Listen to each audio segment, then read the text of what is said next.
I'm now going to share the Chariot of Fire ceremony.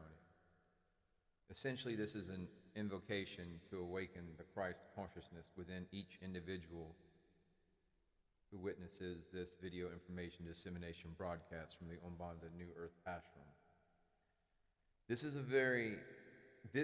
the very powerful ancient fire of chariot ritual used by the Essenes in Cave 4 at Qumran. Now, if you don't know what any of this means, this is all in the context of the Nag Hammadi codices. All of the original teachings of Yeshua that were found in Egypt roughly around 1947 in a cave. The text it centers on consists of 7 lines. And I'm reading from this book, The Gate of Light, Healing Practices to Connect You to Source Energy. Author Lars Muhl.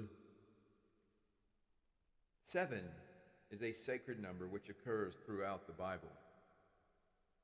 The first 6 lines are accessible to anyone, while the 7th is secret. It is said that without this 7th line, the ritual is powerless and has no effect. The Essenes maintained this secrecy so that the uninitiated would not get into psychic difficulties precisely because the ritual is so powerful. After working with the praxis for a long time, and praxis is essentially a word that means a spiritual discipline, a spiritual practice, a type of dharma, spiritual practice.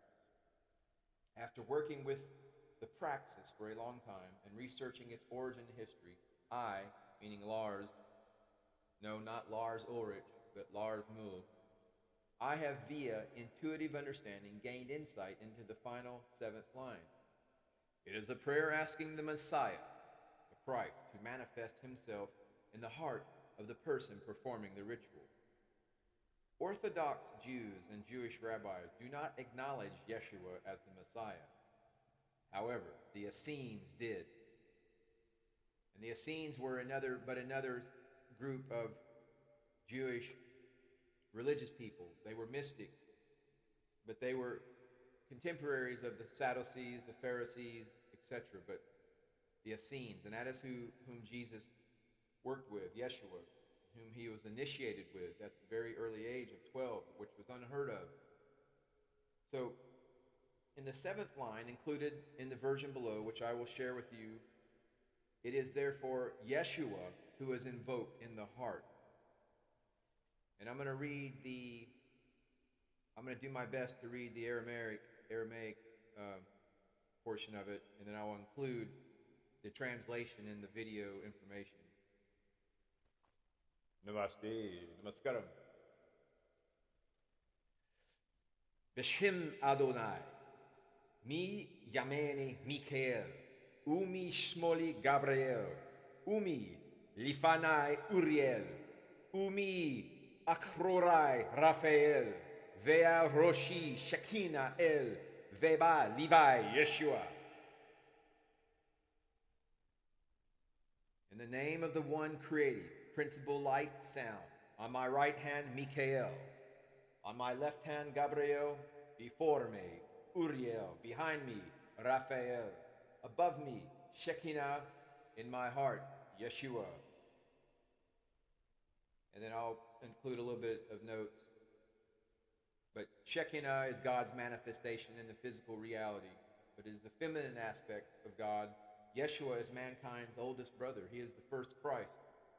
He is the culmination of that succession of incarnations the Bible calls the Melchizedek order, and includes Adam, Enoch, Shem, Hermes, Melchizedek, Esaph, Yosef, and Elisha.